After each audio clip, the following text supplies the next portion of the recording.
We had a very unfortunate decision in the Supreme Court concerning birthright. It was close, but a very, very unfortunate decision. So we're making adjustments because it's very unfair. A little more than a month after the Supreme Court struck down the president's push to end birthright citizenship, he's back at it, singing from the same old songbook, but with a slightly different tune this time. But ultimately, will there be a different result? Joining us now to get into it, editor-at-large for the 19th, president of the National Association of Black Journalists, and MS Now political contributor Aaron Haynes. Aaron, my friend, good to see you.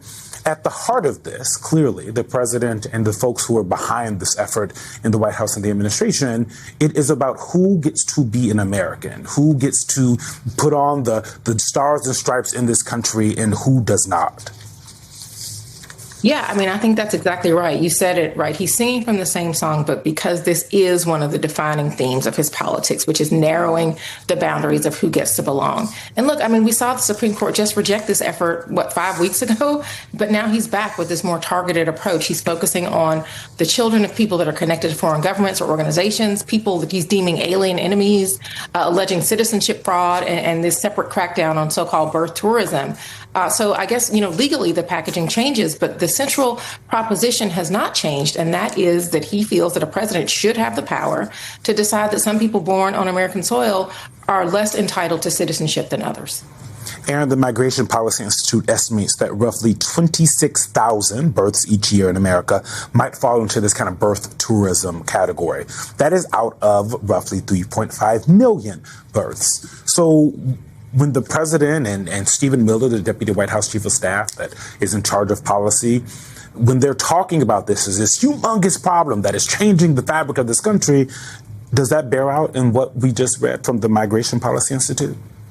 I mean, no, but losing in court and losing politically are not the same thing. And we know that this is doing something for him politically. I mean, he gets a lot of things out of continuing this fight, even if these orders and what's happening in the courts ultimately fails, right? I mean, he's keeping citizenship in political dispute, particularly during, the 2026 midterms. We know that immigration is one of those things that he tries to get to animate folks, particularly in midterm elections. So, kind of shifting this argument from, are you born here to do we think your parents deserve to be here? Like that feels like a really big change in just kind of the moral logic of how we're framing citizenship. And then, he gets to portray the courts as an obstacle, to immigration for those voters who voted for him specifically on that issue. You showed that clip, where he was saying that that Supreme Court ruling in June was very unfair. And he said that he was going to try to accomplish his goal a different way. And so, that Supreme Court ruling can be part of the strategy, but like even a defeat still allows him to tell his supporters, hey, look, I tried, the court stopped me, and so I'm going to keep fighting.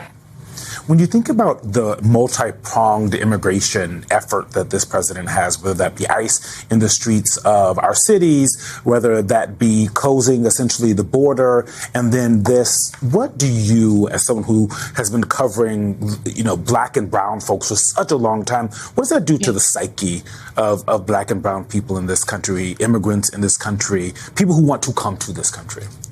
Yeah, I mean, look, I think you're right. I've been covering race for a long time. I think about the 14th Amendment and what, we need to talk about the origins of that. I think folks need kind of that civic awareness. Birthright citizenship is not just like some incidental provision of immigration law, right? The 14th Amendment was literally adopted after the Civil War in direct response to a country that denied black people citizenship. And so, the citizenship clause of the 14th Amendment says people born or naturalized in the United States, are subject to its jurisdiction. And those people are citizens. So the Supreme Court's June opinion kind of brings that history up. It upholds the principle of citizenship. And so we should remember where this amendment comes from. This was part of America's answering one of the central failures of our founding, like the ability of government to decide that an entire class of people born here somehow doesn't fully belong here. And so that's kind of what I think about. This is a fight that's much bigger than immigration policy. It's a fight over whether citizenship is a constitutional guarantee or whether it's something that political leaders get to decide.